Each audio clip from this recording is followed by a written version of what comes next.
Yes, ladies and gentlemen, what's going on? It's Eagle Talks Football. We are back again with another video. This is the second video of the day. If you guys haven't seen, I've already done an upload on the whole Cheeto, Obi Martin situation. But today we're talking about Riccardo Calafiori. Yes, ladies and gentlemen, Riccardo Calafiori to Arsenal is going to happen. David Ornstein giving it the stamp of approval. Fabrizio Romano giving it the stamp of approval. Many different Italian journalists saying that this deal is done. And what if I tell you, we got Riccardo Calafiori for 38 million pounds. That's including add-ons, ladies and gentlemen.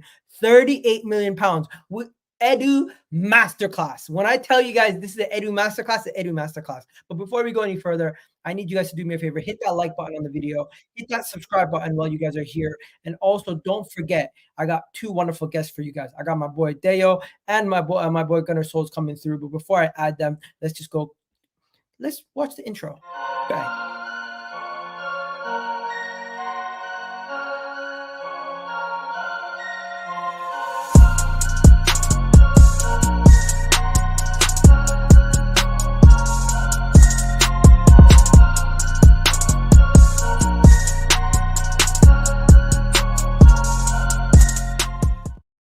Yes. My people, what's going on? We're here. How's everyone doing? We got some great news for everybody today. Massive news, amazing news. Deo's in the building. Gunnar Souls in the building. And you know what? First thing we got to talk about is Gunnar Souls, who's in the building right now. Because yesterday he was doing a victory lap. Man was doing a victory lap thinking we weren't gonna sign this guy. He was talking about how he mentioned it on previous streams that we weren't going to get the deal done, and that he always thought he was going to go to Juventus. And literally, what is that? 48 hours later, Souls. You know what? I actually have the evidence too. I don't have the video, but I have the tweet. 48 hours ago, Gunnar Souls was saying it's funny how people ridiculed and laughed about speaking the truth. Told people Calafiori ain't happening and the media are getting it wrong. Bro, Souls, it don't look like the media are getting it wrong, because if I show you what the media are saying today, if I show you what the most respected journalists in the world are saying today, it looks like David Ornstein has just reported 3 hours ago that Arsenal are accelerating the move for Riccardo Calafiori, and Bologna now progressing the situation and working to complete ASAP, especially with the club's similar profile, 22 years old, Italian international, top defender, and one of Mikel Arteta's top defensive targets. Then you go over to leave David Ornstein and go over to Fabrizio Romano, says the same thing. And he even goes to the level of giving us the details of the deal, saying that it's going to be 40 million euros plus 5 million on add-ons, a total of 45 million euros, which is around 38 million pounds.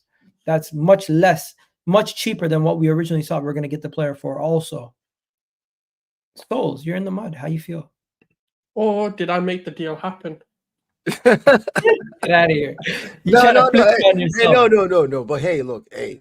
You know what? Maybe sometimes when fans actually turn negative, I'm not agreeing with Souls here, but I see the perspective. No, mine wasn't a dig at the club. I just genuinely thought this deal just wouldn't happen.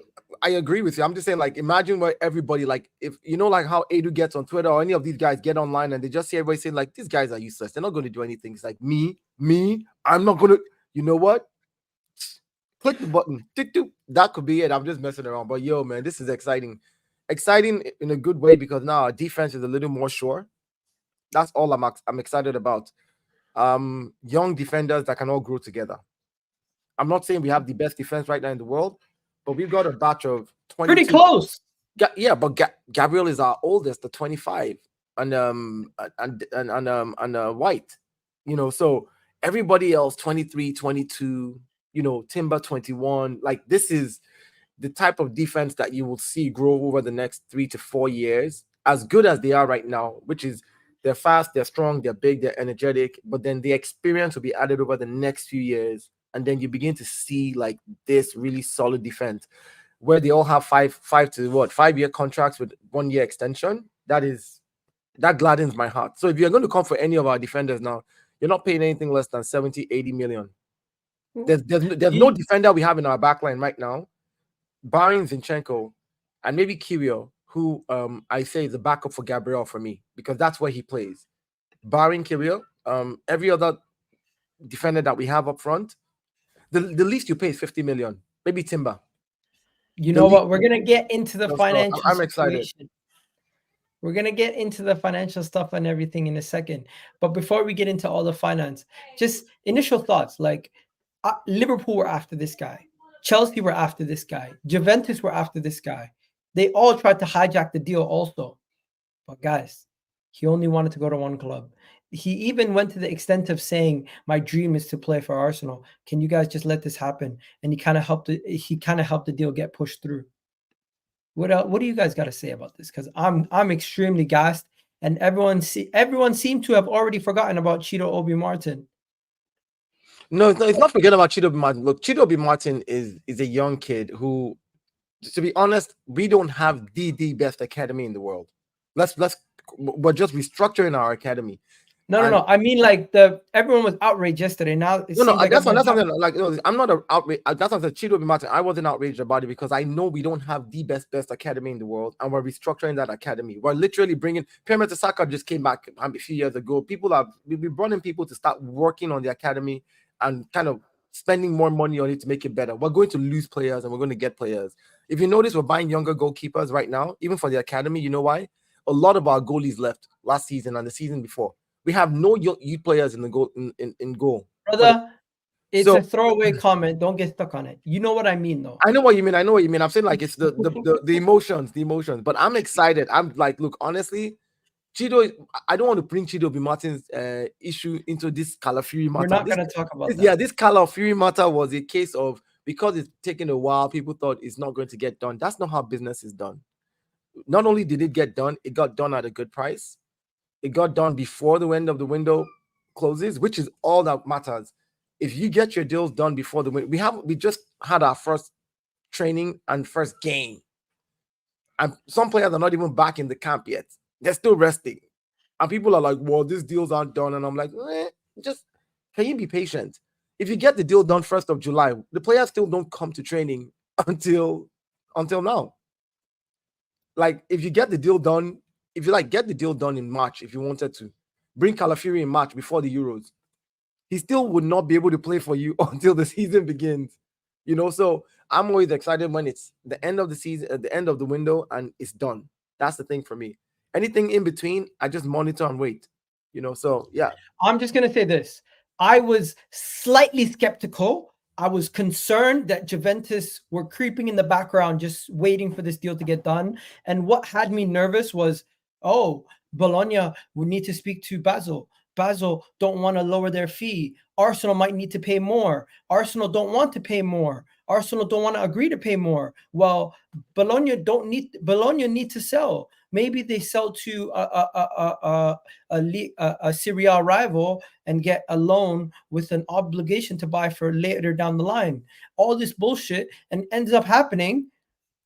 We end up buying the player for cheaper than he was originally supposed to be sold for.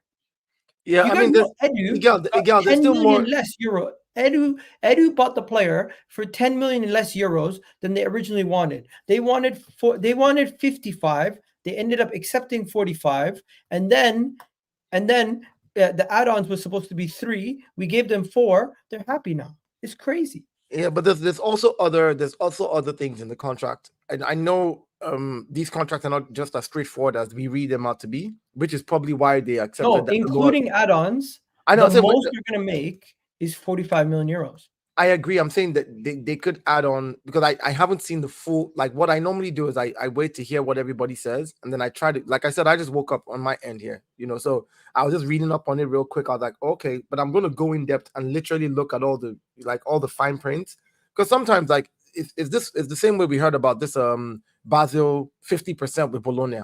It's like all of a sudden Basel had a 50% in it, so Bologna wants a higher price because basically vis-a-vis.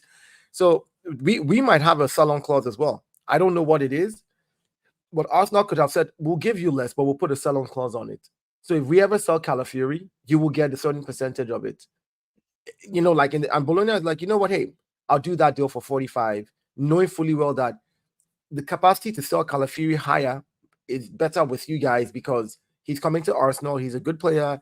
If he keeps up the standard, he doesn't get injured. You probably sell this guy for 80 million in the future. And if we're getting 20% of 80 million in the future, 30%, 15%, 50, whatever the percentage is, that's additional, like, and so that could be a thing. So from what I heard, the deal is 38 million plus the 4.2 million in add-ons. So it's not 38 million altogether. It's around like close to the 45 million pounds. Because 45 million euros and 45 million pounds is close conversion.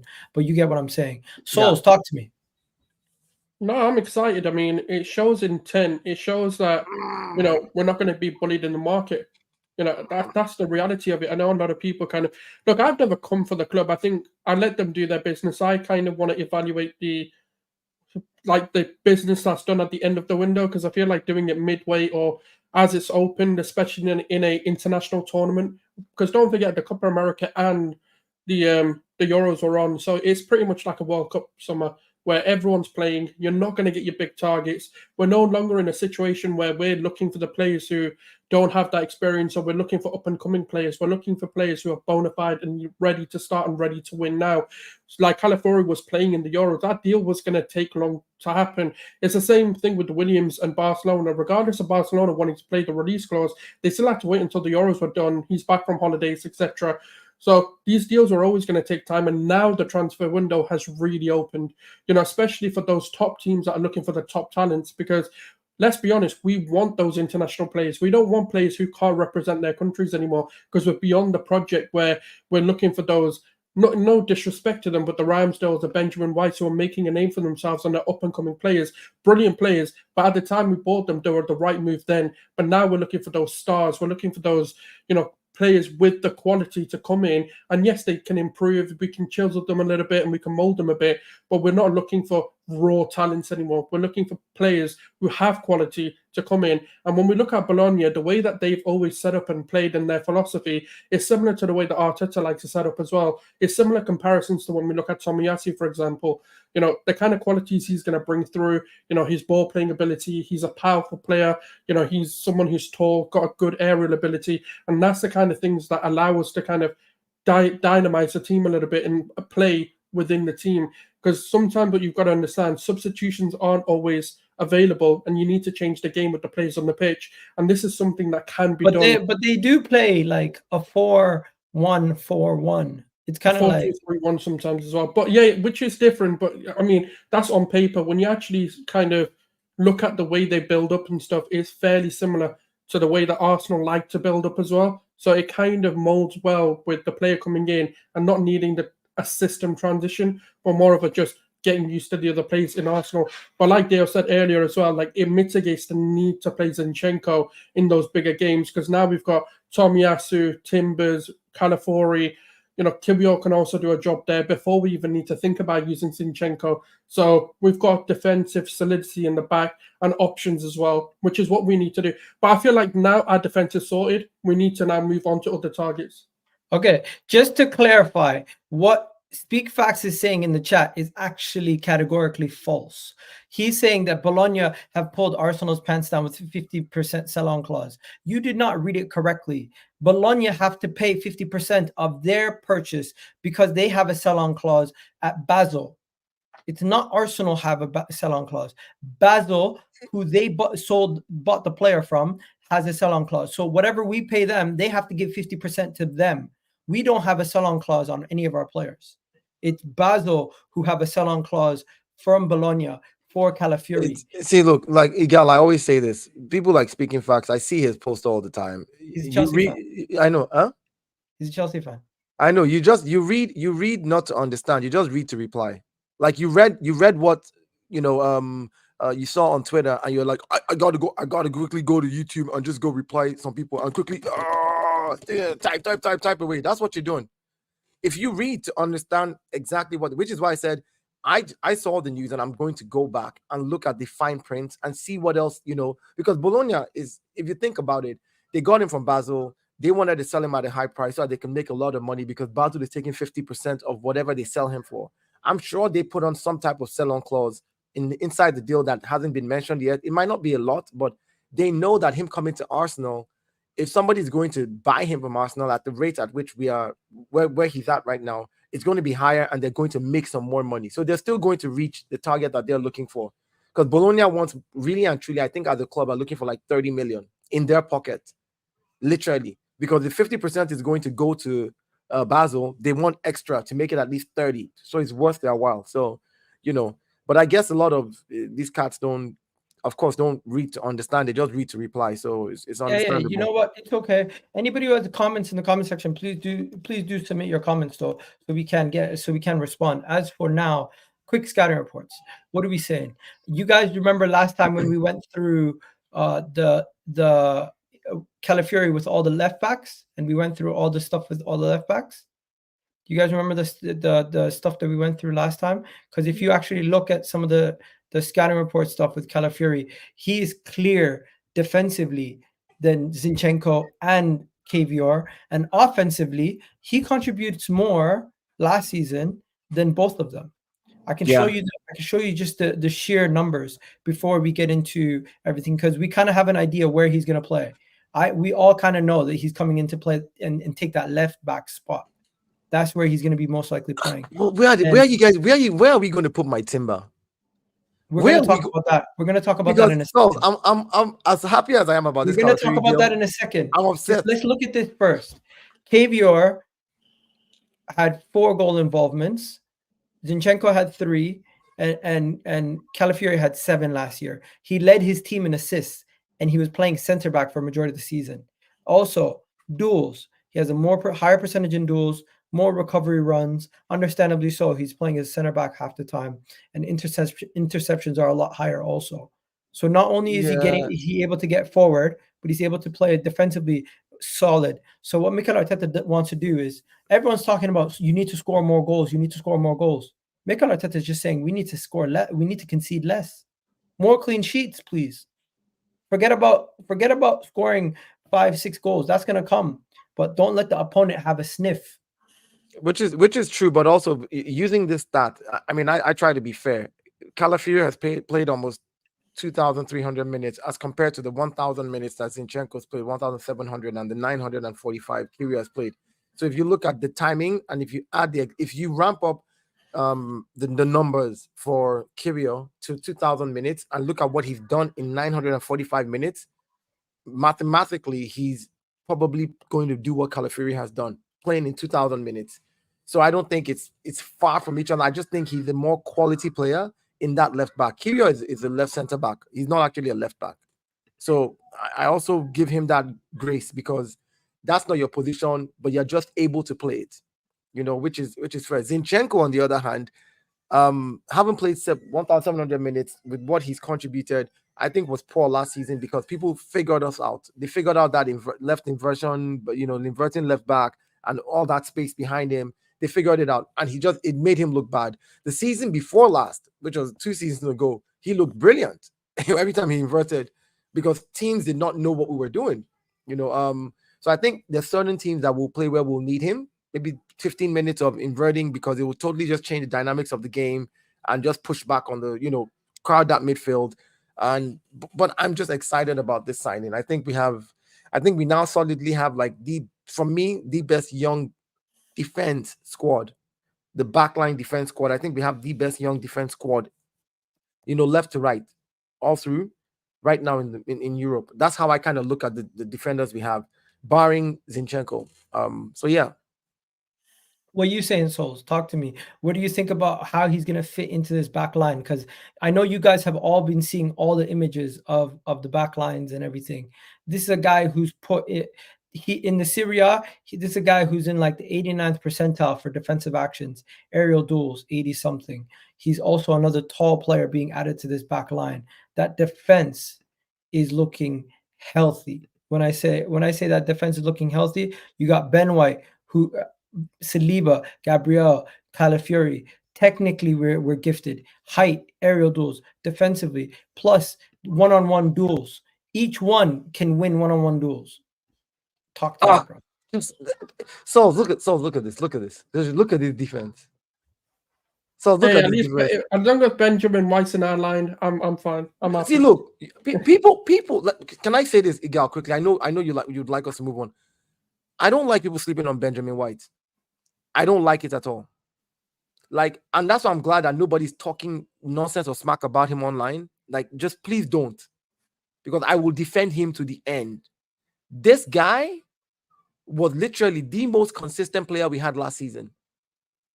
With an injury. I looked at all the data. The most consistent with an injury. Like, Ben White got on the pitch. The doctors literally are like, if you go look at what they put a cross on his thing, those 2 weeks, where like the player is injured, and they're like, oh, we're not really sure. I went to look up, they're like, oh, he's got an injury, but he still got on the pitch and played 90 minutes. The most what? consistent. We could spend 90 minutes on every single player in our team. The way that you're speaking about Ben White, it's not just Ben White, bro. We back Saliba the same way. We back Gabriel Magalhaes the same way. But now, I lost faith in Zinchenko. I did not have full faith in Cavior. I did not have faith in Tomiyasu staying fit. Souls, we spoke about it numerous times, that left back position. Do you think we finally found our title winning the back four? I don't think it's just about, this can be a title winning back four, but the defense wasn't really the issue last season. It was kind of just getting those clutch moments. But in terms of like looking at this lineup and looking at kind of the options that can come in, let's just say we do need to rotate. I'm hoping what this means is a better cup run. I'm hoping this means progression, because the league form isn't really my concern, because yes, granted, we haven't won the league, but that's minute details that need to be fixed. That's can be fixed even without the window being open. But what I want to now see with the depth that we've created, with the options that we've got, is better cup runs, better momentum, because what's happening is our league form is being impacted because we're losing those games, and then we're coming into the league and then we get a draw, and that's what we need to stop doing. So now when we look at it, it's not going to be Zinchenko. We can play Timbers. We can play, Tomiyasu. We can play Kibio. We can play. There's so many options that can breed confidence in this team, even if we need to change it from a substitution standpoint. And that's what I think is more exciting than anything. Let me stop you right there and go rewind. First thing you said is the defense wasn't the problem last season. Not in my opinion, no. I hear you. It wasn't the main problem last season. It wasn't the main issue. But look at it from this perspective. What was our strength last season? Our defense. So further strengthening that defense and leaning on it to help us get over the line makes a lot of sense. I'm not saying don't do anything. It's not, because what was the area in our team which is our biggest hole? The attack, in my opinion. Or maybe let me say this. I don't think it was the attack, the midfield, or the defense. I think the major problem was being clinical in the final third. That was our major issue last season. Just being clinical. And I'll explain this again. Hold on. Because if you look at a team that scored, let me cook my point though. Real quick. If you look at a team that scored. My point, take away the attack. The team was slightly imbalanced on the left. Zinchenko, Cavior, Tomiyasu. Tomiyasu is defensive. Cavior is defensive. Zinchenko is very offensive. And whenever you have one of those guys, they have a deficiency in the situation. Then you go to the left wing. Martinelli was inconsistent. Trossard was luckily good. Left midfield was also a mess. That whole left side was a mess. But we keep talking about strikers. Igal, I hear you. But still back together to fixing that left side. But Igal, I hear you. But if you look at it, this team scored 91 goals in the league and 120 goals across all competitions. 91. Hold on. That's the issue for Arsenal, right? That I think needs to be fixed is this. And I hear you, Souls. The defense was our strongest point. Maybe if we didn't concede 2 goals against Aston Villa, 1 extra point won us the league. Take it or leave it. If we did not concede. No. Let's even leave the Newcastle one. Let's forget those ones. Forget the West Ham. That was the first half of the season. Maybe we're still trying to, get our feet. The team was still blending and things were getting fixed. I'm talking second half of the season when we picked up, right, where we lost 1 game in January, between January and May. 1 game. Maybe if we drew that 1 game, just drew that 1 game, get 1 point, we win the league. Getting defenders like this could also help us win the league, because it was just 1 game away from winning the league last season. This is what we're not talking about 5 points or 4 points. We're talking about one game away, literally, from winning the league. The team that we're looking at now, remove Calafiori, remove anybody we brought, the team Arsenal had that ended the season last season, I'm going to say it again, was one game away from winning the league. People make it seem like it was 6 points, 9 points, 7 points. No, it wasn't.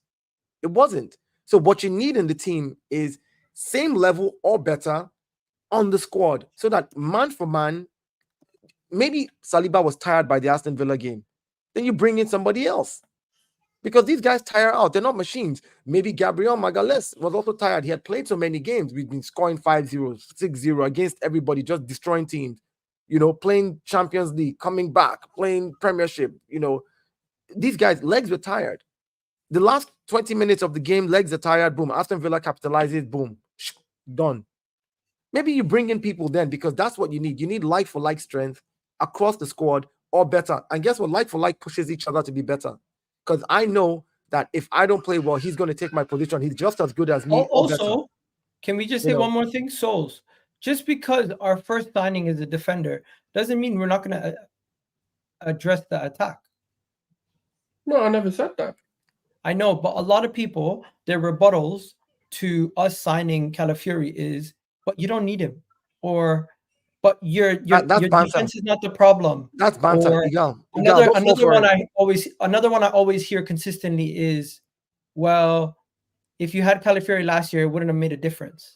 Igal, that's banter. Don't fall for those traps. People that say that, obviously, look, here's the thing. The same people were the ones who said we will not sign Calafiori. I'm talking about rivals now. I know Sauls was talking from a point of view of what he thinks Juventus was going to do vis-a-vis Italian players and the fact that they don't like to leave Italy. That was his point. His point was Italian players do not really like to leave Italy. Juventus, if they have the money, he's going to go there. He's not saying Arsenal will not try to sign him. These people were saying Arsenal cannot sign Calafiori. Big difference. Now that it's happened, the same people are now, well, you don't need him. Like, nah, we're not entertaining those kind of people. Let's talk real facts. We're not entertaining them. Those guys are looking for noise. A defender, in my opinion, and I think Calafiori kind of fits that mold of someone who can play in multiple positions. Now that that's done, we don't need to be looking at more defenders. Now, of course, I've never said that Edu and Mikel or whoever else is behind the scenes isn't going to get the business done. This is why I always say to people, just stay calm, let the window close, and then have your opinions, because exactly football is full of regulations. It's full of kind of loopholes that we have to abide by more than maybe other clubs do. And that's the PSR rule, that's the FFP rule. Sometimes we need to get rid of players to be able to bring them in. And that's kind of the balance that's got to be juggled. And sometimes actually we don't know what the bigger plan is. Maybe ESR is the solution to Martin Odegaard's replacement. Maybe we already have something cooking up for ESR, for Saka's replacement. Behind the scenes, look, what would you rather do? Wait to see if Barcelona can't get Nico Williams, or go get your second option and then Williams is on the table? And then we can't sign him because we went and got another player. Because that's the same thing that people were crying about with Kai Havertz and Kudus and all of this sort of stuff. And go, yeah, but Kudus became available. Cole Palmer became available. But what you would have done is cried that we didn't get Kai Havertz over the line, because let's just say hypothetically, we were waiting for that Cole Palmer. We were waiting for that Mohamed Kudus, that in your eyes is a better player. So let's say, for example, we go and sign, I don't know, it's just some ex-winger, right? Tomorrow we find out Barcelona categorically cannot get the Nico Williams deal done. Now we've missed out on Williams. So sometimes you've got to play the market. You've got to look at the opportunities in front of you and say, look, if that Williams deal gets done this week, we can wait a week, because it's not a priority move for us right now, because we know our second option will come. So it just stay calm. The club hasn't let us down to this point. Yes, granted, I'm just as frustrated as other people. Yes, I want to win trophies. But when it comes to the window, when it comes to buying players, especially in the summer, they haven't let us down. In the winter, it's a completely different conversation. But summer transfer windows, I have complete faith that they'll get the business done. Okay. Now, before we go to Leyton Orient and everything else, let's just address some of the elephants in the room that people are talking about when it comes to signings. First things first. How much have you watched of Calafiori? Everyone keeps saying. Well, you weren't saying that when he was being linked to Liverpool as their defensive target. You weren't saying that when they're being linked to Chelsea as strengthening their defense. People are obviously going to downplay the signing now that he's joined Arsenal, but just look at the squad depth we now have off the back of this. This is not squad depth. This is ridiculous. Like, I'm just going to show people 2 images. In 2021, do you know what our back line was versus Man City? Souls, do you remember that back line? Versus who, sorry? Man City. I don't remember them. I've forgotten who they all are. Please. Leno, Oh my God. Chambers, Oh my God. Holding, Oh my God. Kolasinac, Tierney. This was our back line. The only person on this squad is Tierney are gone. Hey, there's some decent players there, man. This is our back line now. We don't need a 5th. No, we need a 5th. Igal, this is what I don't want us to do. I mean, you can do that if you want to. Everybody has their prerogative, but this is what I'm saying. We don't need a back 5 now. I know what I'm saying that okay, well, I'm talking squad now. You're right. Maybe we don't need a back 5 to play Man City. If you're talking squad, I'll show you in a second. By the way, we need to start tracking planes soon. And yeah, he did reject Liverpool, Chelsea, Juventus to join Arsenal.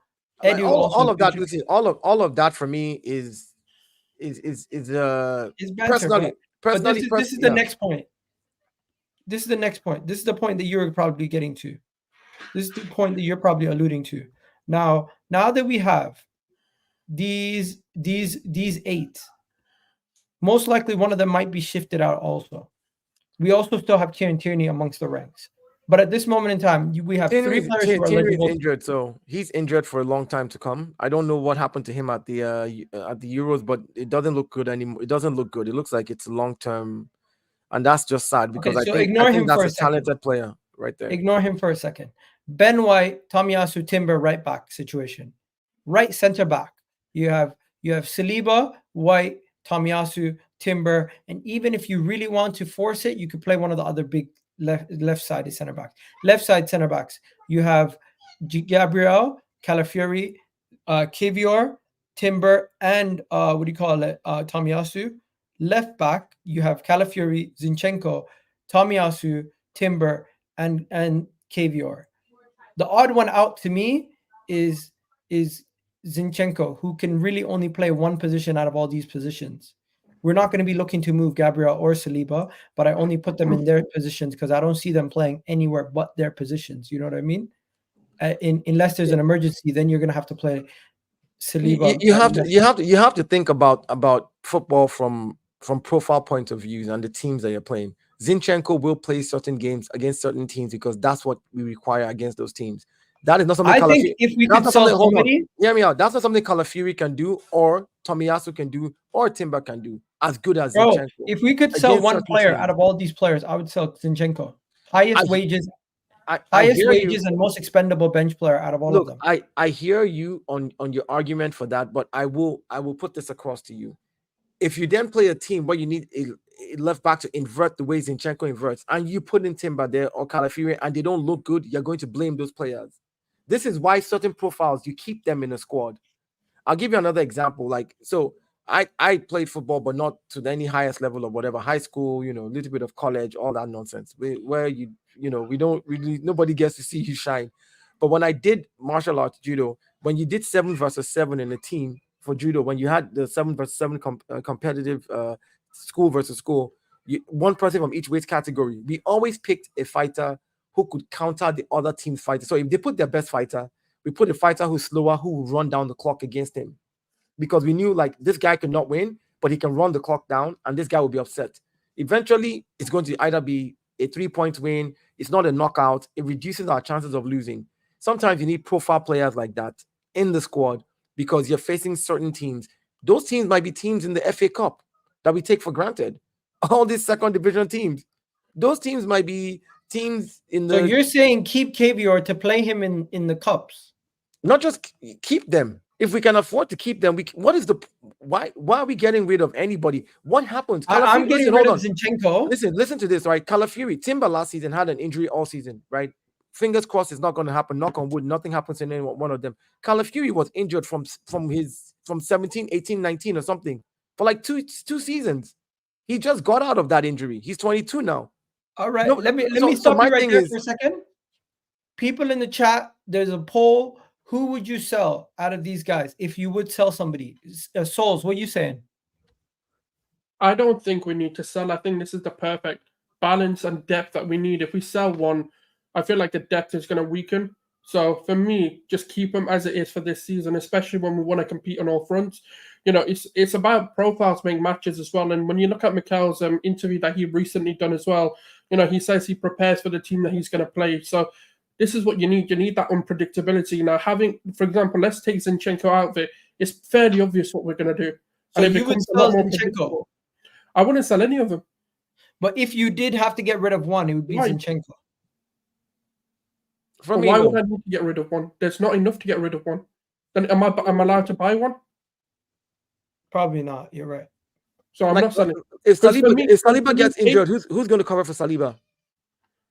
If Saliba gets injured, Timber. Probably like All right, good. Tomiyasu. So Timber is going to go there. Then Tomiyasu, who we know has a bout of unfitness off and on throughout the entire season. About the last 2 seasons, we've seen it. Tomiyasu, then maybe he's injured at that time. Who covers on the left back? You're going to put Kiwior, who's supposed to be covering for Gabriel. And then when Kiwior doesn't play well, we blame him. Or we're going to put Calafiori in centre back, or we're going to put Ben White in centre back, and then try to take Tomiyasu to the right side. It's like, it's crazy. We have to really be realistic about this thing. This is a good balance of profiles of players in our defense. I'm happy with this. Yeah. If you look at the numbers that these guys all contributed last season, our defense contributed 14 goals, right? Defense contributed 14 goals. If Calafiori comes in and he can contribute another 2-3 goals, if we keep up the same level of 14 from last season, that's 17 goals from the defense alone, like from set pieces. So I like what I see right now. I like the profiles. I'm not defending Zini. I'm just talking about we are going to play teams in the FA Cup that we've never played. We're going to play teams in the Carabao Cup that are, you know, from wherever they are from. And we have to be able to play profiles against those teams. Some of those teams, you don't even have footage of them. You've not watched them play. You've never seen them. There's no recorded video. Let me start by saying big up to you with the super chat. No need to stop overreacting. This is only the beginning. Big up to you. This is only the beginning. No need to overreact. I agree. No need to overreact. But at the same time, I'm not going to lie to you. I'm going to get excited and I'm going to start saying crazy shit. I just can't help myself sometimes. But that's why you guys like me. Also, he says, sell Zini if the right offer comes in. Big up, Iga. Big up to you. Big up to you. If the right offer comes, yes. But then you have to buy. I don't see an offer coming though. Maybe no. Let's just assume an offer does come for Zini. Let's assume Bayern comes for Zini. Company likes him. Vincent Company actually really likes Zini. From what I've read and all the stuff I've been hearing from, I've spoken to a couple of my German friends. They're like, yeah, man, like what the German papers are talking about, like Germans, like local German news, are like, oh yeah, they've heard him say things like he rates him. So let's assume they do come for him, right? And it's a good price. Yeah, I would say sell him, but you have to get cover. You cannot have a 1 second, guys. Tineri he's injured right now. We're not ignoring him, Will Z. He's injured. And the problem is, by the time he gets back from injury and he's fit to play, and the style of play that he plays, which is like he overlaps and he crosses the ball in, it still leaves a big gap in defense, which is not how Arsenal has been playing for the last 2 seasons. We've been playing inverted, left back or right back with Ben White every now and then, so that we can overload the midfield a little bit and then, push the opponents up. So I hear you. He's a good player. I rate him, but he's injured right now. So nobody's overlooking him. If he's injured, he's not available. The best skill any football player can have is being available. That's it. If you're not available, it does not matter how good you are. Reece James is a good right back. He's not available. He's not. So that's facts. There's nothing to, this is not somebody trying to, just because we're talking about other players and players coming in doesn't mean we're talking down on other players. That's not what the conversation is. Let's keep it within the circle. And I think that he's probably the first to be sold as well. That's the person I would sell. He's injured right now, which means he's going to be getting paid. He's going to be on medicals with Arsenal. He's back at Arsenal from loan. We're going to be taking care of everything until he gets better. And and sadly it's a long-term injury. So it's unfair. I rate him, but it is what it is. But right now that squad that we have for our defense, Souls, I'm keeping that squad the way it is right now. I'm not even trying to touch any one of them. Everybody stays. That's what I'm saying. Like, I feel like we take one out. Okay, we're down to 7 defenders, which is fine. But at the moment, look, we know that Tomiyasu can get an injury. Timbers is yet to be confirmed whether he can stay fit or whether this is going to happen again. So it's like, why would second time that happened to me? Sorry. Go ahead. Yeah, I was gonna say, like, why would we sell it to like players when we know we've got a record of injuries, a record of absences in our defense? Now, whether Kieran Tierney is fit and he can play the second half of the season, cool, we can have him as an option. But at the moment, we need to kind of write him off as a player because he is constantly injured. He had a loan move away where he would have got consistent minutes as long as he stayed fit, but he proved again he can't, and this is why Mikel wants to sell him. But I just feel like we've got the perfect balance of defense. Unless, like you say, a ridiculous offer comes in. Let's just say someone offers 70, 80 million for Zinchenko. You kind of have to sell him. You might be on mute. Let's go to the friendly match. Did you guys hear about it? Leyton Orient. Yeah, Leyton Orient. So Arsenal played Leyton Orient today in a behind closed door friendly where we won the game 2-0. Okay?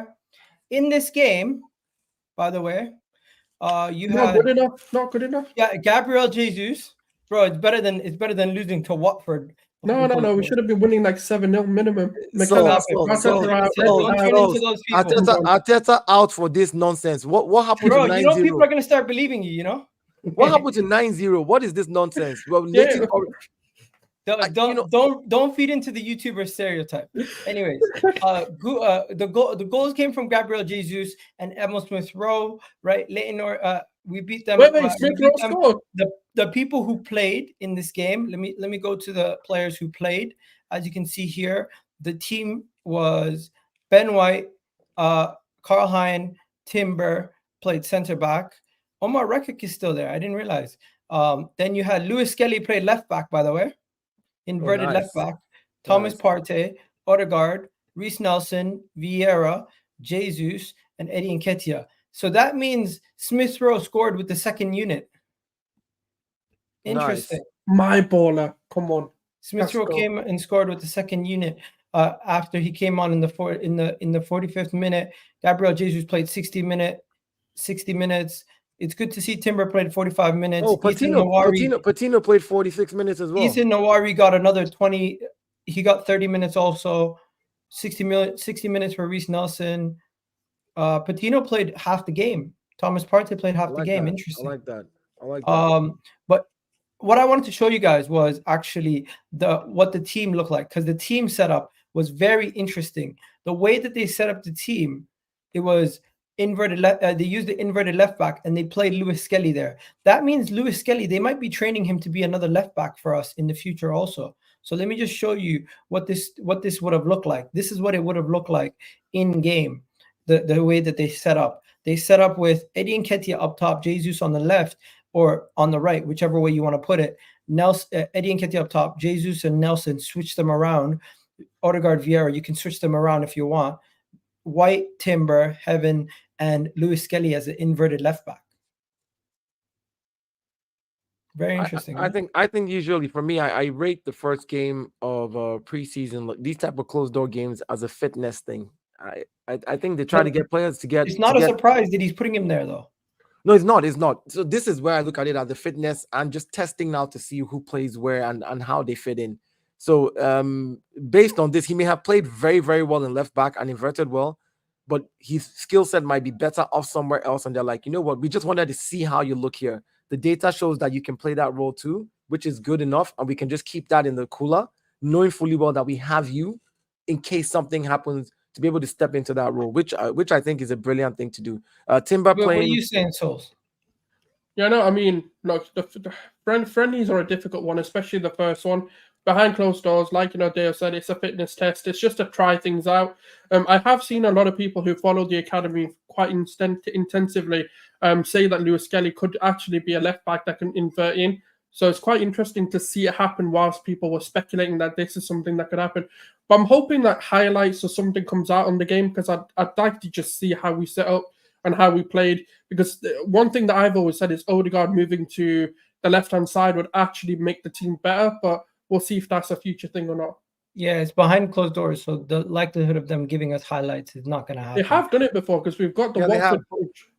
Yeah, they did in the past, but that was Luton recording it. We beat Watford 4-0 last season behind closed doors. They released that as well.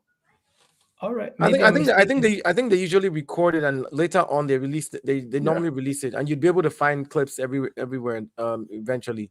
But like this is something that I like to see with our young players. I'm not, because right now we're challenging City, and like the way Manchester United is moving, they're moving crazy this transfer window. They're looking like they're going to be solid this season. Chelsea also moved a little crazy, and they're looking like they'll also be solid. Let's be realistic. It's going to be tougher this season. So I like to see our youngsters I like to see our youngsters given chances like this, but I don't want to rely on them. I want sure players who have done it, tasted it, know what it feels like to win, and want to come in and play for Arsenal, right? And come in and play for us, and let's just go and get this thing done. I just want to check something. Everyone in the chat who's an Arsenal fan, let me know who you if you're not an Arsenal fan, let me know who you support. And if you're an Arsenal fan in the chat, let me know who's your favorite Arsenal player in the chat. Do me a favor, also hit the like button while you're at it. Big up to this person here for the super chat once again.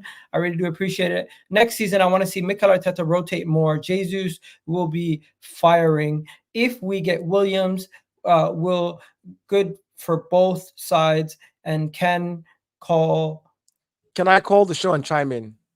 Of course. It's just not today. I really don't do call-in shows when I'm doing shows with panels. When I do it by myself, I'm gonna have to start getting more call-in shows done when I'm doing it by myself. So then I'll suggest what you do is you take Momani's username and tag it, so that next time you're doing when you're doing a single show and you're going to do a call-in show, if he's in the comments, just be like, boom, here you go.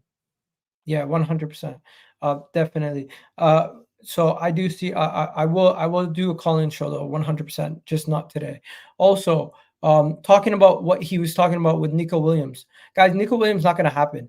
But don't say that. Don't say that. Did you hear what might happen? Pedro Neto.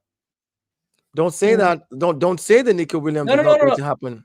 I'm asking a question. But Barcelona, Nico Williams, the possibility of Nico Williams looks unlikely. Reported by Kia, who's one of the head football writers for Football London, is also a friend of the show. He said that it's unlikely because of the wage demands, as he's currently on a ridiculous wage package already at his current club in Atletico Bilbao, since they like only Basque players. But Barcelona have made it clear that they want him, and they want the Yamal Nico Williams show at Barcelona. So that is most likely going to end up happening. He has his heart set on a move to Barcelona. Look, the Barcelona deal's happening this week. Okay. It's done. They're paying the release clause. They've already the personal terms have been agreed. It's just a matter of time now. So now my question to you guys is the next step. What's going to happen is, if I know Bilbao the way I know Bilbao, with the research I've done on them and the kind of things, the reason their players have ridiculous wages is because they don't usually buy. They groom their players through like their academy and buy players from like the Basque region and all that, and they try to pay them very, very well. That's why players sounds mad. No, like they train their players. They bring them through their, they let them, they train them from when they're young, and they develop them. Develop their teams, their players. And they pay them a mad wage because they don't really spend money to buy. Here's the thing: that club likes Pedro Neto, though. That club likes to collect its money up front. Barcelona will trigger the release clause, which means they have to pay it all. In Spain, you have to pay it all. Barcelona does not have it all right now. That I can tell you. Oh well, we'll see. They want to sell Rafinha apparently. Yeah. But before we talk about that, enough about Williams. Pedro Neto. Who says no in the chat? Let me know. Who says no to Pedro Neto in the chat? Let me know. Me. By the way, people saying Rice, Odegaard, that's their favorite player. Big up to you in the comment section. People saying Saka's their favorite player. Yeah, Saka's my favorite player. Pedro Neto on his injuries, man. People saying no way better than Nico. Neto is way better than Nico. What? Complete cap. Nico Williams is, yeah, I'm not even getting into that. That's stupidity. Okay. You know what we need to start with, though? Everyone wants to talk about Pedro Neto's injury history. So It's let's not start. even that. I've just not been sold. I've not been moved by him. Bro, he definitely is somebody who can move you when you rewatch the performances he had versus the likes of Man City. But you know something? He's not a guy who gets a lot of GA. Although he's super productive in the final third, and he's always one of the guys that are key creators, he's not somebody who gets a lot of goals and assists. I just yeah, like just like Sauls, I'm not. I think he passes the eye test, but there's just nothing more than him. To me, he's just a slightly more effective Anthony. That's how I see him. Or It's- Adam Traore in it. Yeah, like he's just like a slightly more effective one. I don't see him as moving the needle. Like I don't see him coming into the team, and I'm not saying he's a bad player, but if he's coming to challenge Bukayo Saka, he's not getting that position. Saka will amp his game by 1% more, and he's not getting that position. He'll be on the bench.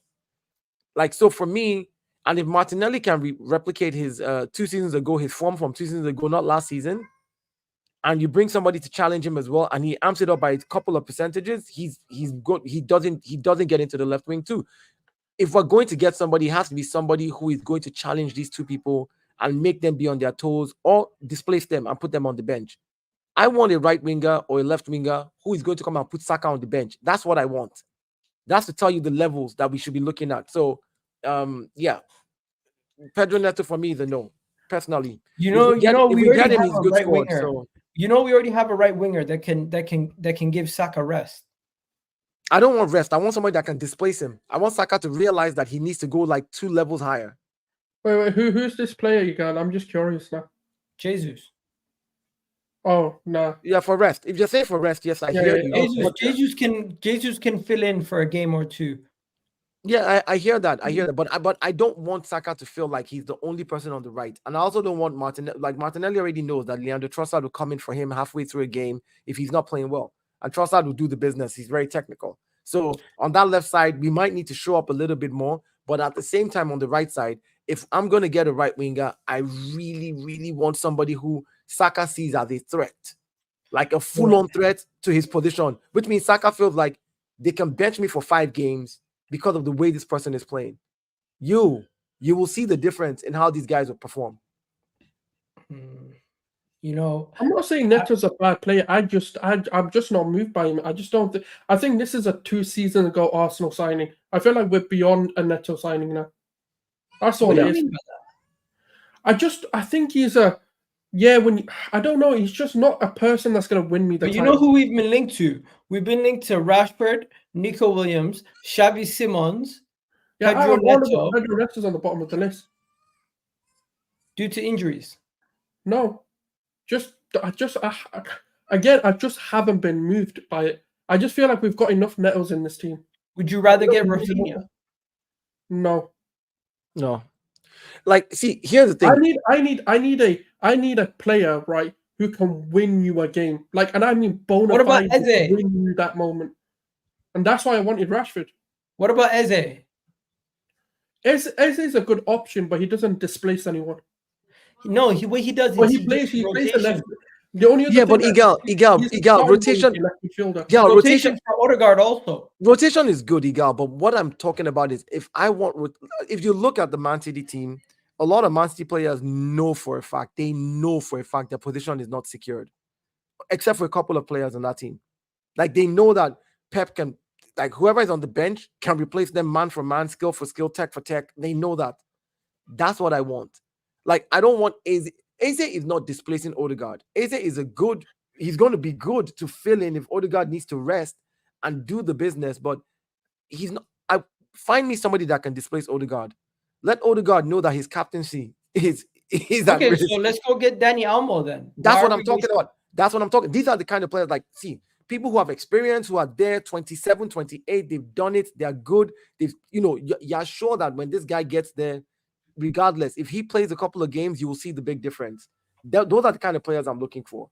But you know, Arsenal, one thing we do our due diligence. And Nico Williams is somebody that we are still going to try to push for, but Barcelona seem like they're going to get him. deals, most likely he's going to go to Barcelona. Arsenal did do a last-ditch effort and tried to give him like a presentation, but he's still going to end up going to Barcelona. That's the problem. I just feel like so 1 second, you rate Danny Elmo more than Eze, both of you guys. I don't rate Danny Elmo more than Eze. I think that output wise, I haven't watched a lot of Danny Elmo. What I've seen so far and the video clips I've gone to watch, and I'll be honest about it, as compared to Eze at Crystal Palace, because of Crystal Palace as a team, like, you know, the club is not one of the top clubs. The performances, there's a similarity there. The difference is Eze is younger, Danny Elmo is more experienced. So I would go for the more experienced guy who I know, okay, listen, here's what it is. You've done it on every level, right? You've done it internationally for your country. You've done it for your club. I would go for that guy over somebody who has not done it as much. Eze has done it for the country, but he's coming 15 minutes here, 20 minutes here. You know, for Crystal Palace, it's not like he took Crystal Palace and carried it on his shoulder and took them to the Champions League top 4. You know what I'm saying? What do you think about Mikel Moreno? Souls, you watch a lot of La Liga. Mikel Moreno, you sold on him? No, he's not a needle mover. He's, if anything, he's just a depth option for me. Yeah. He's a good, don't get it twisted, he's a good player, but that's about all I can say. He's a good player. Is he somebody you'd get excited if we signed him? Not excited, but I'll be like, yeah, it's a good signing. But it won't be like a, oh my God, that wins us the league. That's it. That's what we needed. No, it's just like a, okay, cool. But I'd rather go Zubimendi. Like, if you wanted a needle mover for me, it's Zubimendi, not a Mikel Moreno. Like, Mikel Moreno just feels like Mikel Arteta reviving his career. Like, he's a decent player. He's reliable. He's solid. He'll get a job done. But the problem is, like, the issue is, right, we need to win the fucking league. We're no longer in this title of we need top 4. These are, like I said, half of these players that are being mentioned are players that I would expect us to sign 3 seasons ago whilst we're building to the status that we're at.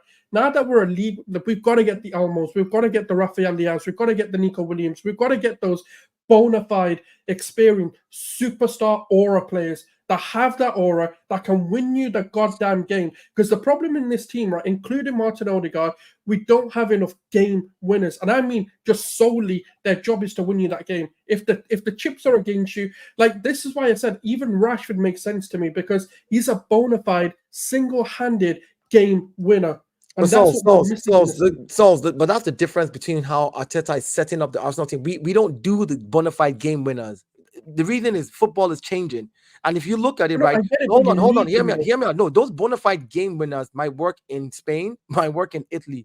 In the Prem, the teams that have bona fide game winners, tell me which one of them have done very well. Like Rashford was not littered with them. Hold on, sorry?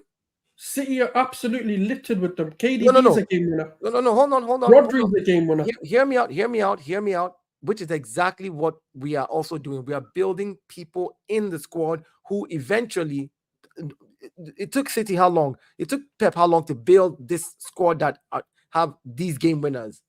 Pep didn't have all these pieces in the first. Like, he was.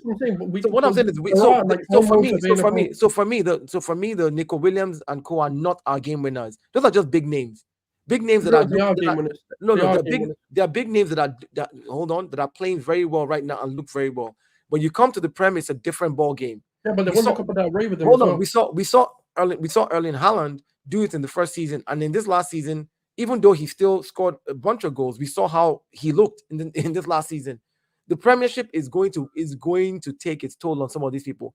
Fine, I hear you. We need people. I think if we can get players who are better, man. It doesn't have to be superstar names. I don't care about superstar names. If you are better, and I mean like physically, technically, skill, everything better than what we have right now, those are players I want us to get. Zubimendi can't cope with the Premier League. What do you say about that? I don't know about that. I mean, he came on and beat England. Just saying. Fair enough. Big up to you for the super chat. I promise I'm gonna do a call-in show Monday. I'll do it after Never a Foul, like around 2:30, 2 o'clock. Is that too early for a call-in show? Yeah, I'm gonna have to do a call-in show in the evening. And Maybe I'll do a call-in show. I'll do a call-in show at 8:00 on Monday. And there are no superstars out there, Souls. Like who are the real superstars right now that we can point at and say, okay, like hey. I'm not saying. What I'm saying is they've got to have that star quality to them. I hear you. That's what I'm saying. I'm saying the problem that we have is, yes, we have all these efficient players, effective players, but do we really have game winners? This is the problem that we have right now. Is that that's what I'm asking. Sometimes just scrap that, go old school, fuck it. Like, because the thing is, what we've done, I'm not saying it's wrong to not get those players, but what I'm saying is we need a few of them, and we don't have any. That's what I'm asking, Souls. I'm saying which players out there, barring the guys we saw at the Euros, because the Euros is Nico Williams. Hold on. Just the Euros thing. Hear me out. The Euros and Bilbao and all that, great. Nico Williams, we've heard about him. Bilbao did they do super well in the Spanish league? I don't even know what position they were in, but yeah, it is what it is. His contributions to the team, I think he's. But name the position. I'm just saying, like, Igal, here's a question. There's a lot of strikers out there. I have a question. Bona fide, and when I say bona fide, not recency bias, not last season. He scored 20 goals last season, so that makes him great. He hasn't scored 20 goals before that, right? This is his first season doing it. Nico Williams I'm talking consistently for the last 3 seasons. Just ignore the Nico Williams part. Souls. Like I'm saying, like, Souls. Nico Williams right now is a shining star. Okay, Rashford. There's another name. I'm talking. So my question again: consistently done it for the last 3 seasons. Like a player who you can say, this player has been consistent for 3 seasons. His GA has been similar, double digits. This person's output, regardless. But that's not what I need. I know, but that's what. Bro, what you classify as world class is not what he classifies. No, I didn't say. Who the fuck? No, nobody mentioned world class. I'm asking a question. Saying a game winner, just come off the bench. You know this guy's gonna change the tide of the game. That's all I'm asking for. Just come off and you win that game for us. You take the game, because the problem that we have is we have Bukayo Saka and that's it. That's our hope. And with the chips are down, let's be absolutely real, right? Yes, Odegaard may do it, but the only player that you have 100% certainty in that can win you a game single-handedly is Bukayo Saka. And that's the problem. We're putting too much strain on this guy to win a game for us. We just need 1 or 2 more. That's what I'm saying. But Pedro Neto could be that guy. Hold on, so are you saying, hold on. But here's my thing, though. If we won as a unit, if the team wins as a unit consistently, then we don't need that guy to win us a game. The only reason you need a game winner is when your team lacks. That's when you're like, oh, the team is lacking, so somebody's got to carry the slack and go there and then just win the game. Hold on. But hear me out. Hear me out. We've just done it 2 seasons back to back right now. Let's not make it sound like we've been there. Hold on. Let's not make it sound like. Let's not make it sound like the season before last, we were expected to be there. Last season was the only time we were expected to be there. The season before last, all of us were shocked that Arsenal was even in the running for the title. We were all shocked. We weren't expecting it. Let's do it. So my question is, hold on. My question is, if we build a solid unit, team for team, squad for squad, depth for depth, this team scored 91. I'm going to say it again. This team scored 91 goals last season, 91 goals and 120 in all tournaments. 91 goals. Game winner or no game winner, if we have a solid unit winning as a solid unit, you don't need a game winner. Teams that need game winners are teams that cannot trust the rest of their players, because when they drop the ball, then you need this guy to just go in there and win. But if you're going to be winning as a unit and you know that, and you know that you can solve, doesn't work. And you know you can solve. Here's another thing. Last season, we didn't have a depth in our squad. We were bringing Edin Ketia on against Bayern Munich. Look, if I'm bringing in Kai Havertz off the bench as my second striker, that's what I'm talking about. That's the kind of squad I want to see. I'd rather have a Gyökeres up front, let him be playing. If he's tired, I want to bring a Kai Havertz on board. If I'm taking out a Calafiori, I'm bringing in Timber. That's what I'm talking about. If I'm resting Bukayo Saka and I'm putting Gabriel Jesus, that's what I'm talking about. This game winner matter. The day the game winner does not have what it takes to win us that game, in that one game that we need to win, he's just off his belt. What happens? We lose that game still.